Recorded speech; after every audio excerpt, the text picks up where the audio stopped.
Are they ready in the back, Pat? You okay?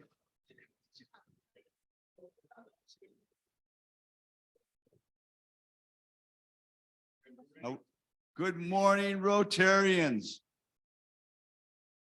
I know we have some more slackers over that way, but it is 7:30 and Ron would be upset with all this if we don't get going.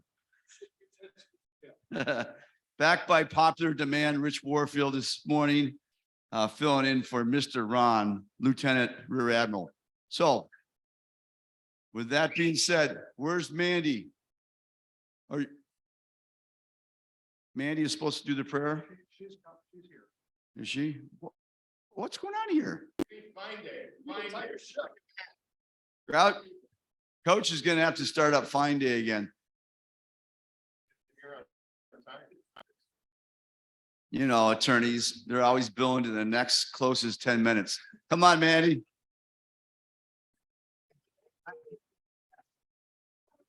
The best.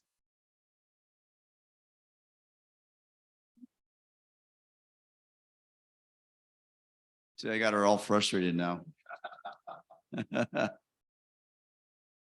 You are doing the prayer, right? Okay. Here you go.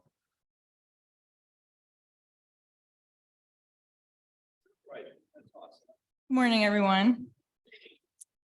All right, Lord, thank you for this opportunity to come together and work together. We ask for your inspiration and insights. We ask for your direction and guidance. We ask for your peace and harmony. May we accomplish great things this day, and may we display an attitude of cooperation and respect. In your name we pray. Amen. Thank you. And you look very lovely this morning. All right. Up next, our past president, Boy Scout Master, President of Boy Scouts, is going to do the four-way test and the Pledge of Allegiance. Please join me in the Pledge of Allegiance. I pledge allegiance to the flag of the United States of America and to the republic for which it stands, one nation, under God, indivisible, with liberty and justice for all. And we got our cheat back. Our four-way test. Number 1. Number 2. Number 3. And number 4.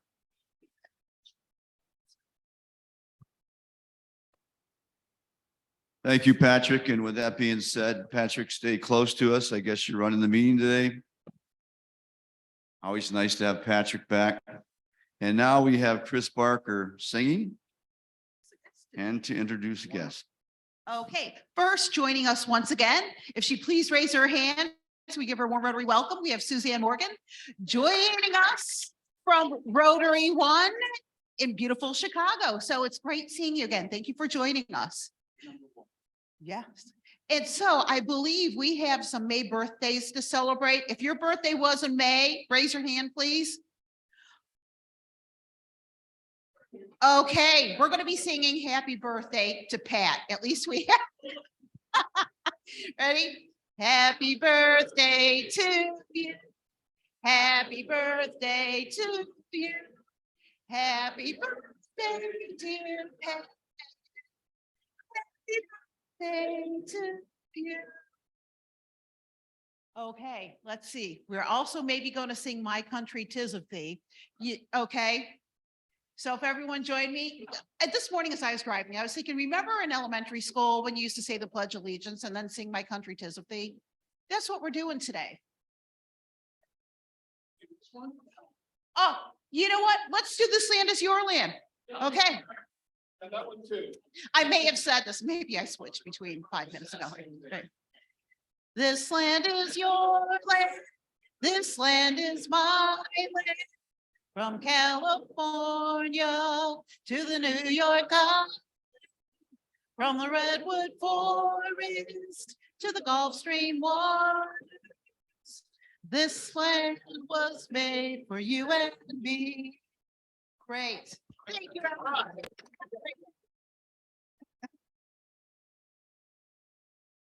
Wow, what a test. The last three lines, we had to do that on our own.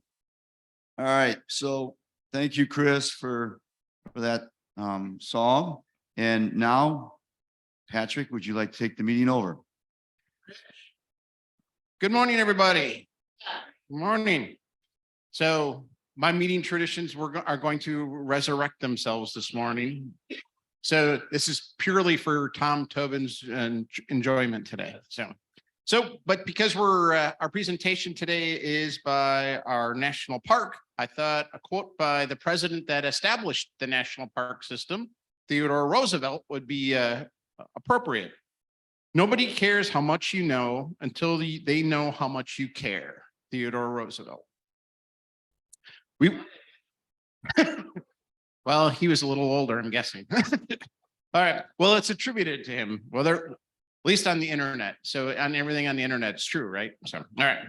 So club board, there will be a club board and auction committee meeting today, immediately following our regular meeting. Our service project beneficiary this month is Hopewell, a therapeutic farm community located in Chagrin Falls. It treats people with bipolar disease and other types of mental challenges. We're actually looking for cash donations this month because there's a couple of items that we're looking to purchase for them. They want the Bamboozled board game, a drafting easel, and a spike ball set. So those are some of the things. So if you see Terry this week or sometime this month and make a little bit of a cash contribution, hopefully we can purchase all those items for Hopewell. All right. And with that, we'll turn the program over to Jim Lang, who will introduce our speaker.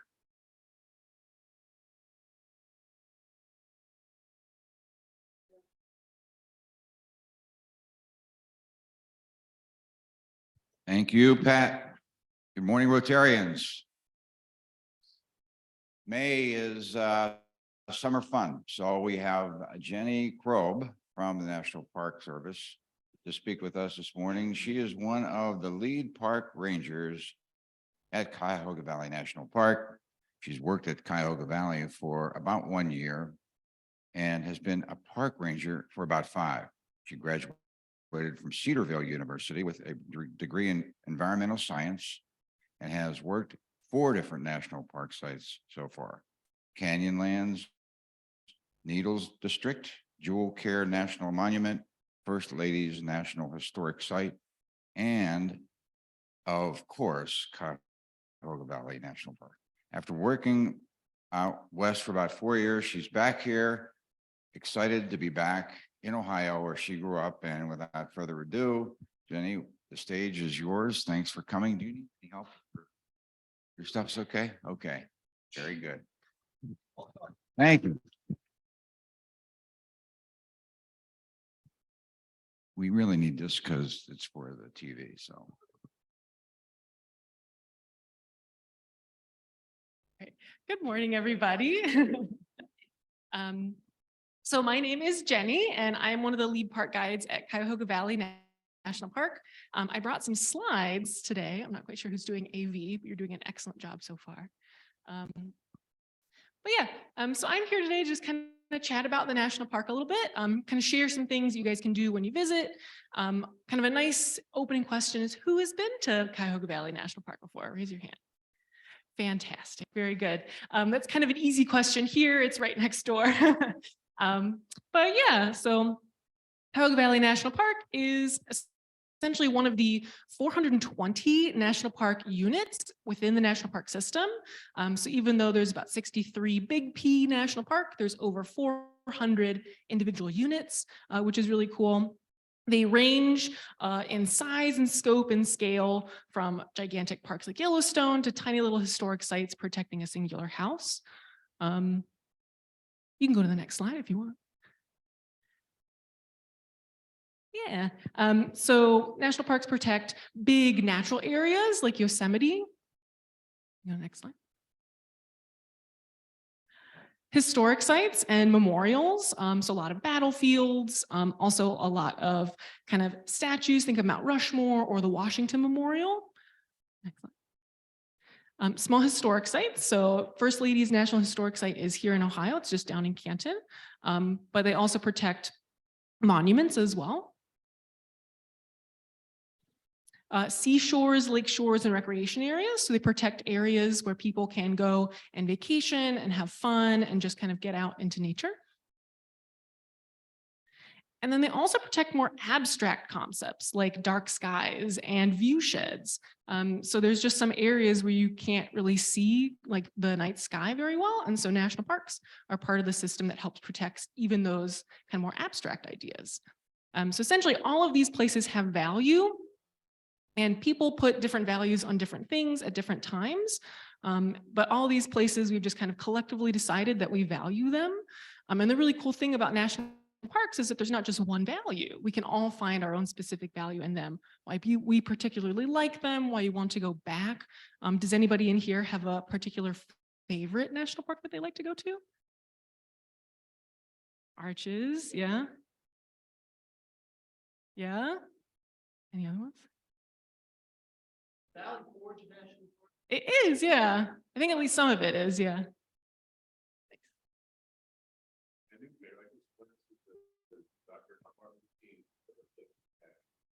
Yeah. Nice. There you go. Yes. So exactly, all these places have value, and Cuyahoga Valley National Park has value as well. If you go to the next slide, we can see that Cuyahoga Valley was established essentially as a park for the people. We are nestled right in between Cleveland and Akron, so big metropolitan areas, but then we also have these smaller metropolitan areas around us like Hudson. And essentially, Cuyahoga Valley was created in the 1970s. You can do the first point. There we go. But it was originally created as Cuyahoga Valley National Recreation Area. So essentially kind of setting an area aside where people can come from those big metropolitan areas to recreate, to kind of get out into nature, to get away from the kind of the heat and the pollution of the city that you just inherently get with city living, and have some nice green space. The area in between Akron and Cleveland, the Cuyahoga Valley, has been protected for over 100 years by the metro parks. So people have known that this area was special for a really long time. Next point, please. There we go. And this is actually part of our enabling legislation. So it's for the purpose of preserving and protecting for public use and enjoyment the historic, scenic, natural, and recreational values of the Cuyahoga River and the adjacent lands of the Cuyahoga Valley, and for the purpose of providing for the maintenance of needed recreational open spaces necessary to the urban environment. So that was kind of the main value that they were finding in the establishment of Cuyahoga Valley National Park back then, was to create these kind of needed open spaces for city living. Another kind of value that you see in there is the Cuyahoga River is specifically named. On the map here, it goes right through the middle of the park. And so that was a big aspect. I don't know if you guys know though, but the Cuyahoga River has not always been necessarily national park worthy. So next slide, please. Disaster. The Cuyahoga River was once incredibly polluted, kind of in part because it was going between two large metropolitan areas. Kind of back before the 60s, the main value was put into industry and progress. So a growing city that was putting out a lot of pollution was actually just kind of seen as the price of progress and industry. Unfortunately, that also caused kind of our ecosystems to get out of whack.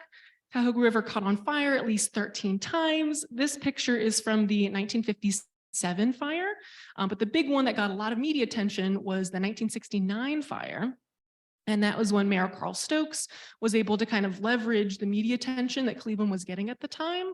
The day after the 1969 fire, he was leading a press tour of the fire site, which is kind of one of the big reasons why the Cuyahoga River stuck in the American consciousness as kind of this ecological disaster, even though industrial rivers all over the United States were catching on fire. We were not unique kind of to this situation, but we did become the poster child that helped create the Clean Water Act and the Clean Air Act and even the US EPA. So it kind of was the spark that kind of caught that movement, really pushed it forward. And so then in 1974, only 5 years after the last Cuyahoga River fire, Cuyahoga Valley National Park became a thing. So next slide, please. So a lot of recovery efforts have been happening in the national park, but also in Akron and Cleveland. We are all connected through the river, and so it takes a whole community to kind of protect this landscape. So if you go to the next slide, we can see some of the recovery efforts that have been going on. First point, please.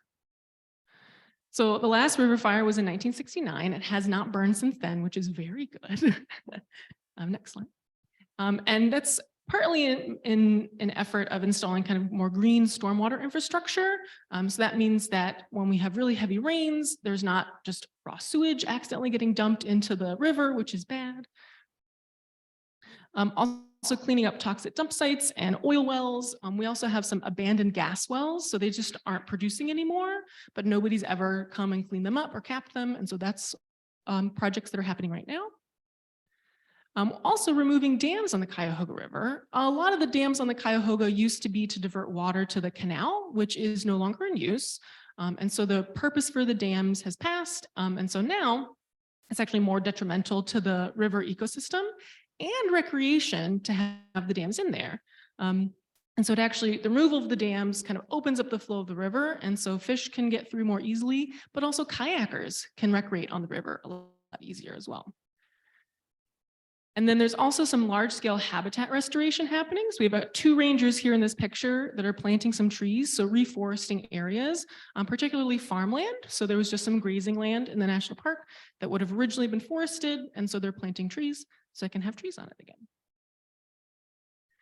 So I saw a lot of hands go up. You guys have been out to Cuyahoga Valley National Park before, but just kind of a little bit of an overview about what you can do while you're there is kind of the best place to start is the Boston Mill Visitor Center. That's this picture with the green awning over here.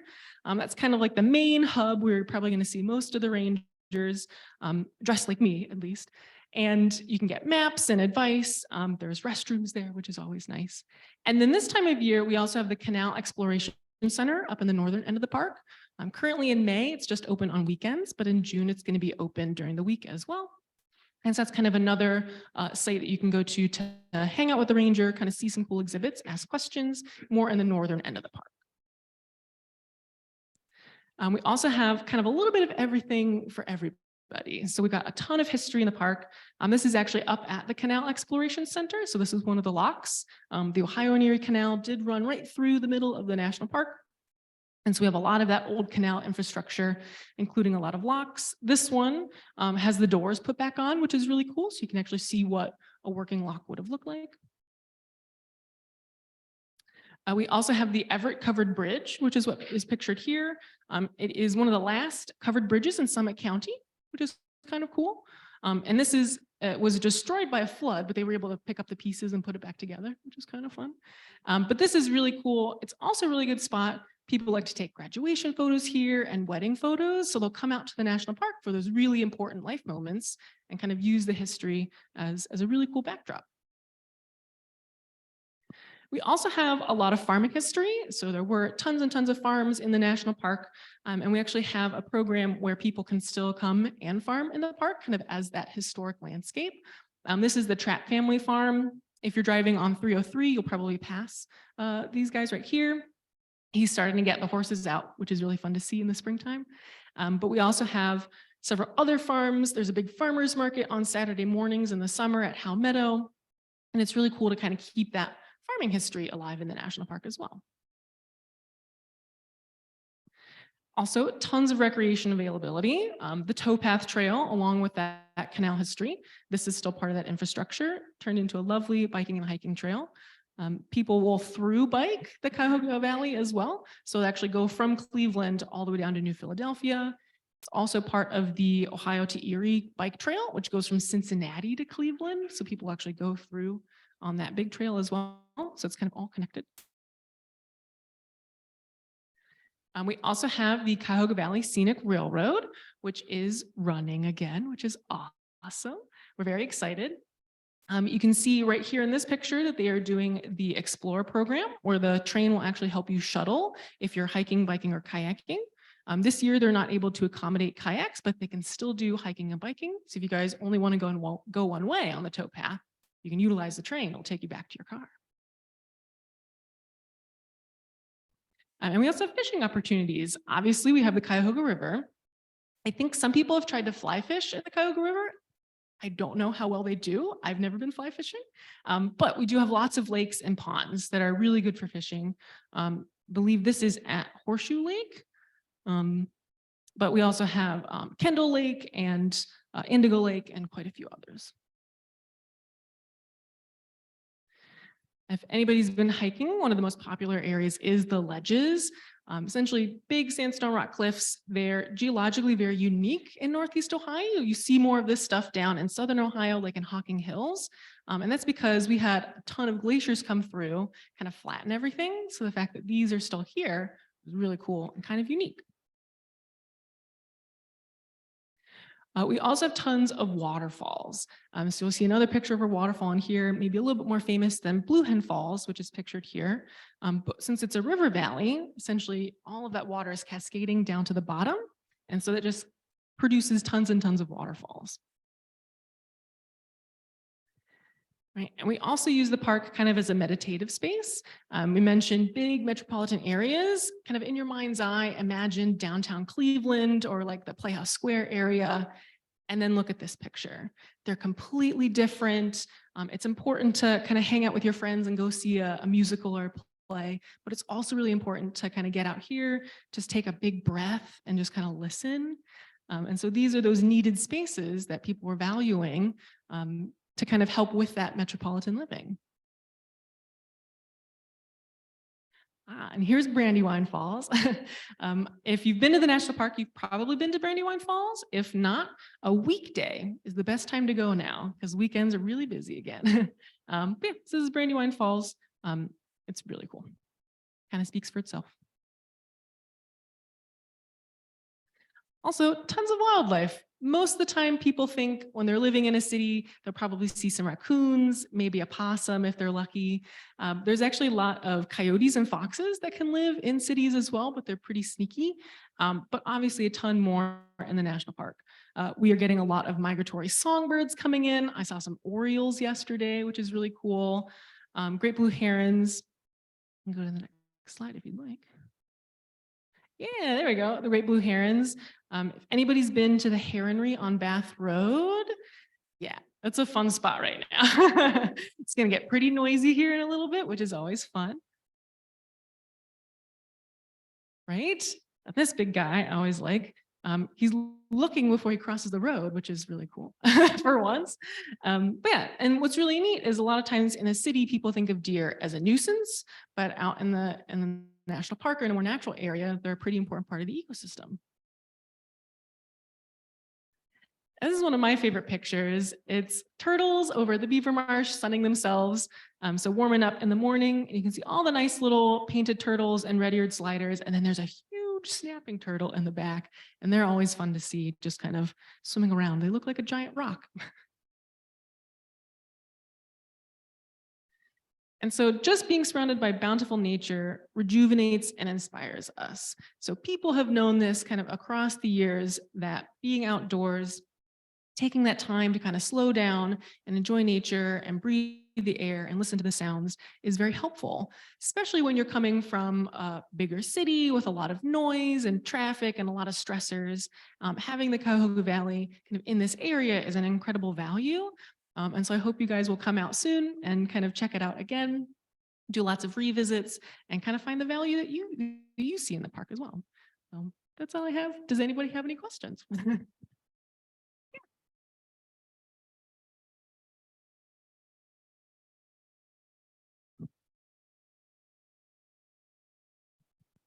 Can you tell me the history of the Trapp family farm? I pass it all the time. Is it somebody who just said, I don't want to do this like corporate world anymore, I'm going to be a farmer, and now he's farming? What's going on? Yeah, so I think I'm trying to remember if he went to school for agriculture, but he spent some time in Amish country, and he just kind of really was fascinated by kind of how they farmed and kind of the whole process with that. And so he decided he kind of wanted to give it a go. And what's really cool is that the Countryside is the partner organization that manages kind of the farm land leasing in the national park. And so they were able to have their application accepted. And he does farm with 2 big draft horses. And yeah, and so they do the farming. They have a stand where they bring like their produce and stuff to the farmer's market. I think they have sheep as well. The little lambs are out, which is adorable. And I think they have chickens because they know I see sign for eggs, but oh, turkeys. There we go.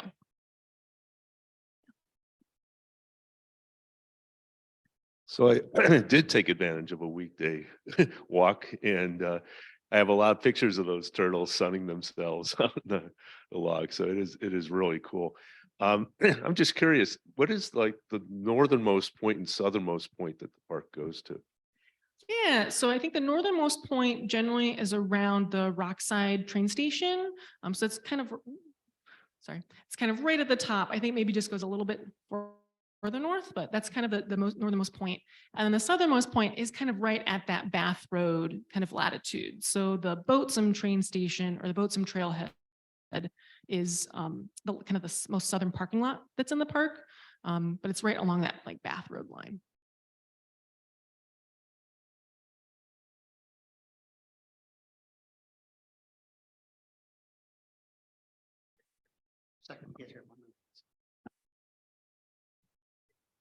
I understand the park is one of the more visited parks of the national. Is that true? It is true. Yeah, we had almost 3,000 visitors come through last year. So I think that makes us number 9 most visited in the national park system. So we're normally kind of in the top 20, but we broke through the top 10 last year. How do you distinguish people visiting the park versus people driving through the park? Yeah, exactly. Because we do have a lot of just kind of like roads that people commute through the park. Sure. And so we have counters on the parking lots. So we know if somebody's coming I into see. the parking lot. We also count at the visitor centers. So people actually coming in the buildings and kind of talking to us. We'll also track when we're out on the trails or doing programs, we'll count how many people are attending those. And so essentially we're kind of trying to track interactions with visitors, and then also if they're spending a little bit more time at the park. If they're just driving through, we try not to count them because that they may not be stopping at all. They may just be going home. But yeah, so we do keep a lot of statistics about kind of what areas of the park visitors are using and where they're interacting with rangers the most. You know, I commuted back and forth to Cleveland for years, and I always used to take the park in down through Rockside and get on to 77, I guess, and take it home. And it was a wonderful way to start the day driving through the park in the earlier days, and then also coming home. It was just a wonderful way to end the day. So congratulations. It's a wonderful, wonderful asset. Thank you. So I mean, thinking of that Trapp family farm, I love that. I want to compliment the park system for doing those sorts of arrangements. I mean, there are probably, I don't know, you tell me, maybe a dozen of those farms or something like that. Yeah. But the first example that I think I was aware of wasn't a farm. It was the our fellow Hudsonites, George and Katie Hoy started the Inn at Brandywine Falls. Dad, that must have been 30 years ago or something like, maybe longer ago than that. And that is an example of what you're saying, John. George, I think, had retired from the corporate world and leased the buildings, the space where the Inn at Brandywine Falls is, but I assume it was a home at the time. They made a big investment to turn it into a bed and breakfast and operated it for many years. George is passed now. Katie's still with us. And my understanding that she has passed on, you know, maybe the leasehold or whatever to another family or something. And she's still living there. And they wanted her there to continue to kind of, you know, continue to represent and, you know, what it is and then the Hoy's family's involvement in the whole thing. And I think it's great. Yeah, exactly. I think when they originally did it was like a 100-year lease I think they that- signed. And so it's like, essentially you're going to be here forever. Yeah. And I think it will always be some sort of bed and breakfast, like in sort of things. Yeah. Yeah. And you know, again, I commend the Park Service for working kind of outside of the box on, because I think things like that really make the park better, more special. I was also going to ask you as a ranger, Is there a law enforcement aspect to your job, or is it mostly I mean, help me out. Is it it's mostly educational, I would assume. Yeah, exactly. So we are kind of split up into different work groups. And so you can focus on certain specialties. And so I'm what's called an interpretive ranger. And essentially that is education and teaching, coming out into the community and hanging out with you guys, giving programs at the visitor center, chatting with kids, that sort of stuff. We do have then law enforcement rangers. They're called visitor and resource protection. And they're the ones with like the vest and the badge. They can give you tickets if you're speeding. Like I would not be able to give you a ticket. I would just be able to look at you sternly. And so, yeah, so they kind of specialize in that. And then we also have facilities management. And so they are the ones that take care of all the buildings and all the built infrastructure and make sure that we have running water and electricity is on. And then we also have resource management. And so they're the ones that are going to be going out and like counting, like doing salamander counts and planting trees and just kind of keeping an eye on the actual resource, doing some trail maintenance and that sort of stuff. So it is kind of like split up.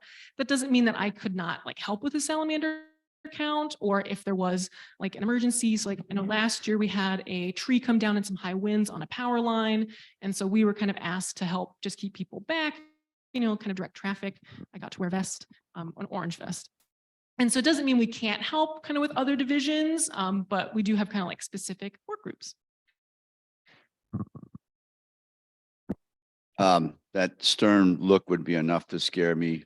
I would just hand you my wallet. And unfortunately, Phil, they had to put speed limits going through the parks after you were going through there so many years. So, but I think John brought up, and so did Tom, about the family farm, which I think we all, maybe not all, but close to all, thought, well, gee, I'd like to quit this desk job and just start a farm and, you know, milk cows. You know, it's so much easier than regular life. Sure.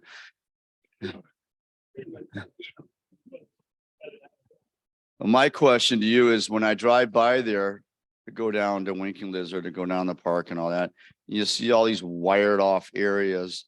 And, you know, obviously you see the horses in their little stables or whatever, which I think he's building a new one, right? Or he maybe built new stables to the left. Potentially, I think so, yeah. Potentially. What happens, like you showed a picture of all that, the vegetables and all that out in the field, and there's so much wildlife.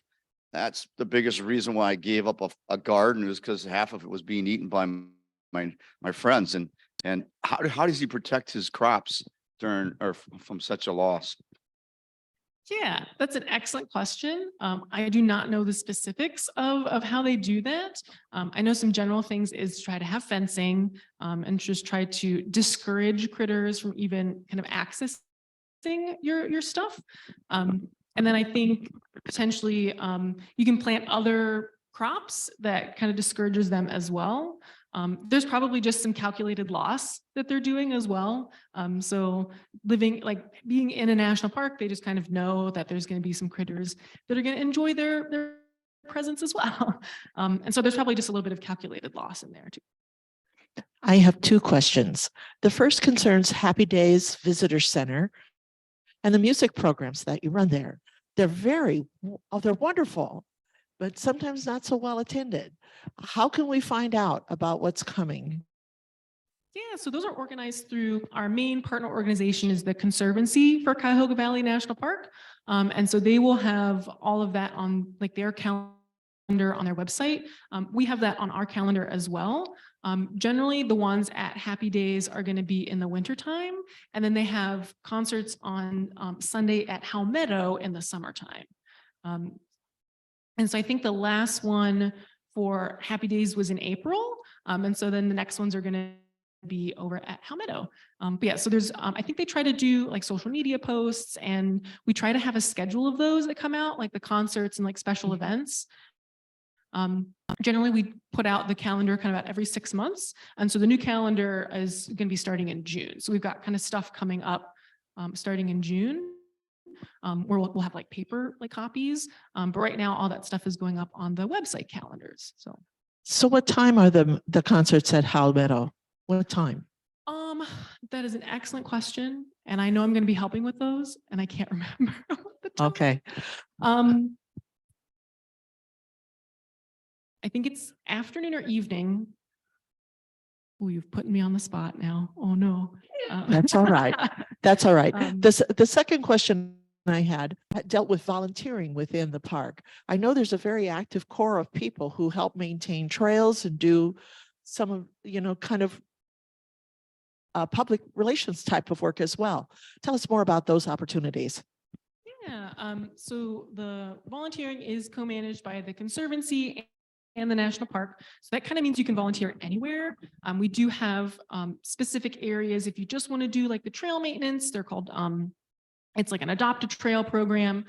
If you just want to like be out on the trails and kind of interact with visitors, those are called trailblazers. Also includes people on bikes, biking on the towpath trail.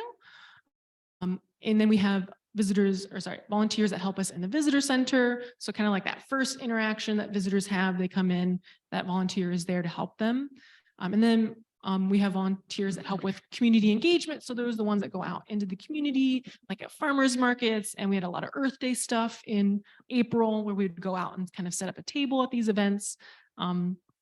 We have volunteers that do what I'm doing, to come out and speak to Rotary clubs and Kiwanis clubs and garden clubs and all that sort of stuff. And so we've got volunteers that just want to come out and like chat with you guys and talk about the park. Trying to think, I have a volunteer that helps me out, just fill the map boxes. So like all the trailheads, he'll go around every Monday and just kind of stuff those with maps. So it's kind of a little bit for everybody. If you're interested in volunteering, I can get you a phone number after for the volunteer office, and they can kind of help get you plugged in wherever. I was walking on, I forget which trail a few years ago, and I came past a parking lot and there was a woman there with her car in the back of it open, and she was digging up plants. So I went over, what are you doing? She goes, oh, I'm a volunteer and I'm removing invasive species. So can you talk about that? Yeah, so we do have invasive species poles, where volunteer groups will go out and kind of dig those out and pull them up, cut down like privet and multiflora rose. Those are kind of the big like spreading ones that kind of get really high and spiky. And then there's also drop-in opportunities. So we've got like scheduled ones where volunteers regularly go out and kind of help with the weed crew essentially. And then there's drop-in opportunities where those are kind of spread out throughout the summer, where even if you're not a regular volunteer, you can still come and help some rangers. There's usually a lot of students that come out to do those, and they'll just kind of pick a certain area and just go to town. We'll just try to get everything that they can in that area. And so, yeah, so there's like a team of kind of core like weed crew, and then there's these other kind of like pop-in opportunities where you don't even have to be a regular volunteer. You can just come and help out. Did that answer your question? When the park first started, the University of Akron developed an environmental education center. And I was on their first board, but I've heard very little about what the center is doing these days and how it's actually serving the park. Can you cast some light on that? So I actually don't know that much about that. I'm not really kind of involved in the universities. I do know that there are some pretty close relationships with a lot of the environmental programs at the local universities. Half of my coworkers graduated from Kent. I'm like the weirdo that didn't graduate from Kent. And so I do know there is kind of like a strong connection with those programs, but I would not be able to speak specifically to that. I can look it up for you though, if you want. First of all, you're not a weirdo if you didn't graduate from Kent. So second, the old golf course. Can you share with what's going on in the restoration of that space and maybe some plans, longer term plans for that area? Yeah, so is the old Brandywine Golf Course. And essentially they are doing the environmental remediation right now. So that project has started, which is really cool. And essentially just with the kind of usual maintenance of a golf course, they were using some herbicides and pesticides that had mainly mercury in it. They weren't doing anything illegal. That was just how they managed golf courses back then. And so all of that has to be taken off before we can do anything with it. So that's essentially the project that's happening right now. And then afterwards, we don't really know. We're in the planning stage. And so it's like very exciting. It's kind of like this blank canvas. There's a lot of ideas and options. And I think people way above my pay grade are essentially trying to decide what would be the best option that would help kind of serve the community, kind of enhance the park and be the best use for that area. The park has a certain section of it, and then the Conservancy also kept a certain section. And so they do also have kind of like separate plans. I believe the Conservancy kind of knows they're going to build a building there, but I think they're also like in the early stages of planning too. So potentially another kind of like contact station. But yeah, there's essentially lots of plans and we're not quite sure which one we're doing yet, which is really exciting. And I know not necessarily an answer, but we don't know yet either. Yeah. First of all, great presentation and slideshow. So 2 questions. One is, when I visited, it's so clean, and I'm wondering, are the visitors very good about not putting out litter, or is this the work of all these volunteers to keep it that clean? I would probably say a little bit of both. I think we've got some excellent volunteers that are doing the trail sweeps. We have awesome facility management. They keep the park extremely clean and good looking, especially the buildings and the bathrooms. One of the things that we say is if you go to a national park, you expect excellent customer service and clean bathrooms. Yeah. And they do an amazing job. And then also, I think visitors are just trying to be fairly cognizant of kind of their impact on the national park. We do try to encourage leave no trace, which is to pack out everything that you've brought in with you. Every once in a while, though, like on a really busy day, it just kind of gets crazy. And so one of my coworkers the other day, she was just noticing a lot of kind of litter on one of the trails in particular. So she just took a trash bag out and spent about an hour. She picked trash on the way there, and then she picked garlic mustard on the way back, which isn't invasive. So so yeah. So every once in a while we'll just kind of go out and clean up too. But we have excellent facilities management, and then I think visitors try to help us out a lot. Yes, you definitely deliver on your promise. Then my other question is, how did you get into being a ranger? Yeah, so my degree is in environmental science. And then after that, I wasn't quite sure kind of what field I wanted to go into. I liked education, but I knew I would not make it being a teacher. I am not strong enough mentally or physically to teach in a school system. Those are rock stars there. But I knew I liked education. And so I had a family friend, she was a ranger at Glacier National Park at the time. And so she said, why not just try working in a park for a summer? And I was like, okay. So I had an internship at Canyonlands National Park out in Utah in the Needles District, and I loved it. It was a really cool experience. So I thought, let's just keep doing this. And the way you kind of start in the national park system is you cast your net wide, you apply to like hundreds of parks and see who gets back to you. And so Jewel Cave National Monument in South Dakota was one of the ones that got back to me. And so I spent about 4 years out there. But I'm from Ohio. And so I kind of wanted to come back here and kind of be closer to like family radius. And so then I applied here. I've also worked at First Lady's National Historic Site, which is down in Canton. So yeah. And you like it. I do. Yeah, it's a lot of fun. It helps when you like doing, you're getting paid for what you do.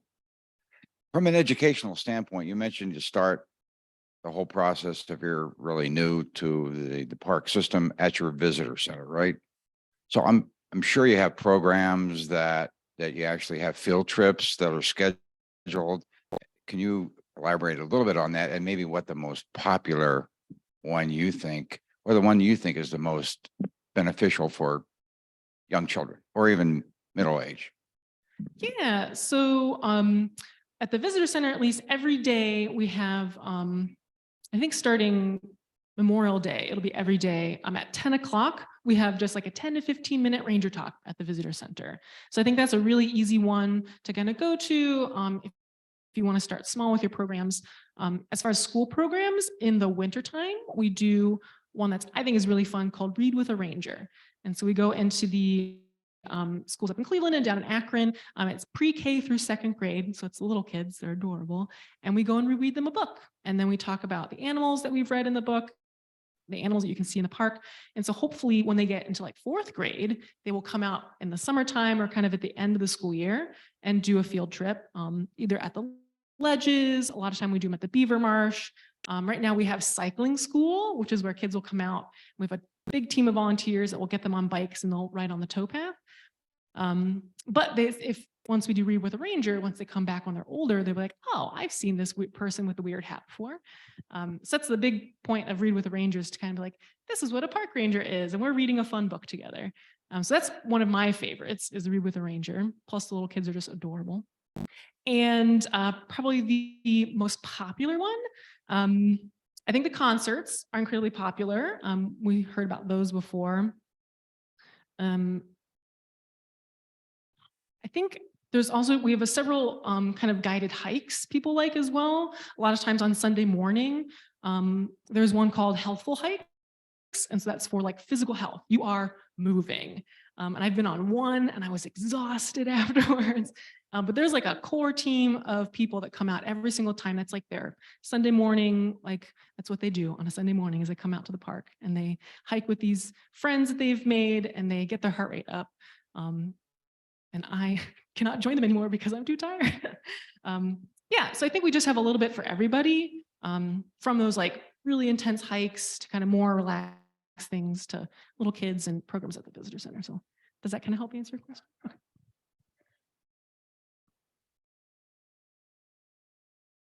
Yeah, so probably the main place to go for events as well is going to be the calendar on our website. You can search by date or kind of month if you have a specific time that you want to come out and visit and kind of see everything that's happening. We try to cross-pollinate with the Conservancy's calendar as well, because they will put on programs as well that we kind of work together with. And so you can always check out their calendar too, to kind of get a sense of everything.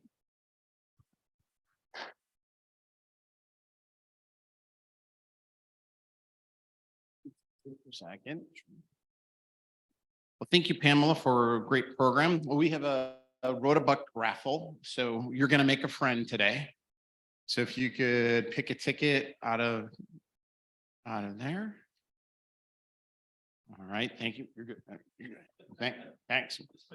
You're dismissed.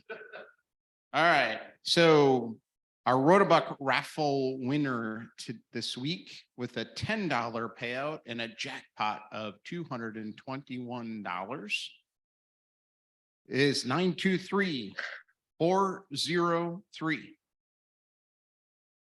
Hey, and Catherine's not here to win it, but James is. Yeah. All right. Sorry, Catherine. Catherine's in Curacao. I don't think she cares.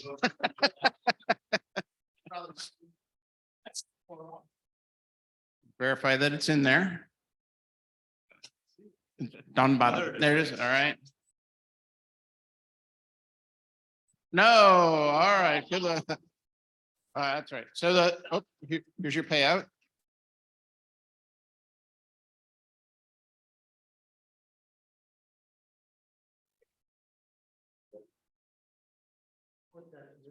It's my retirement.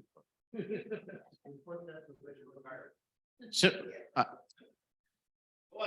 I have one more thing. Marilyn will behead me if I don't pass this or get this passed around.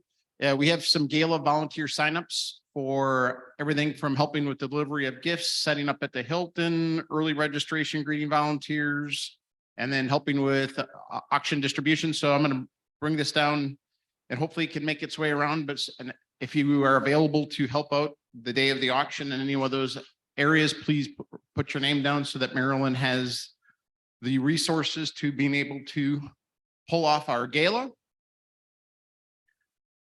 Next week, Wednesday is our last collection day for the gala prior to the gala. So get your auction items here so that we can have everything ready to go for a Friday night. Am I missing anything, Marilyn? Oh. Yep. So we need to have a moment of silence for Bill Libby. Bill passed away last week on May 3rd. So if we could all have a moment of silence in Bill's memory.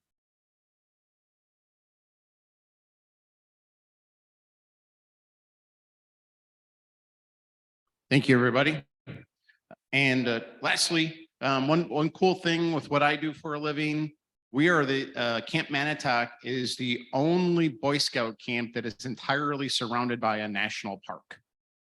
So we get a lot more acreage to hike on than most other Boy Scout camps. There's Boy Scout camps that are close to national parks, but we're the only one that is entirely surrounded by national park.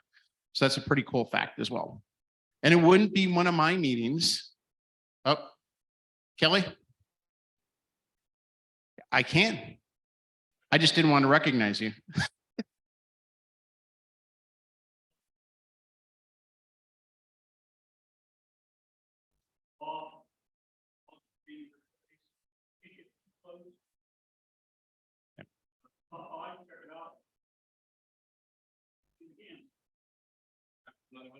Yep.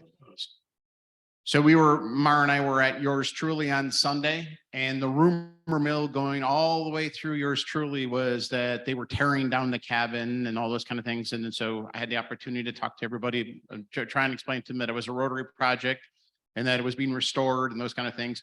And then I jokingly told them, you can always call your school board members or your city council members because you're tearing down the scout cabin. But no, I didn't. No, I didn't say that. Just all right. Our dad joke of the day. Why do elephants hate running on the beach? Because they can't keep their trunks up.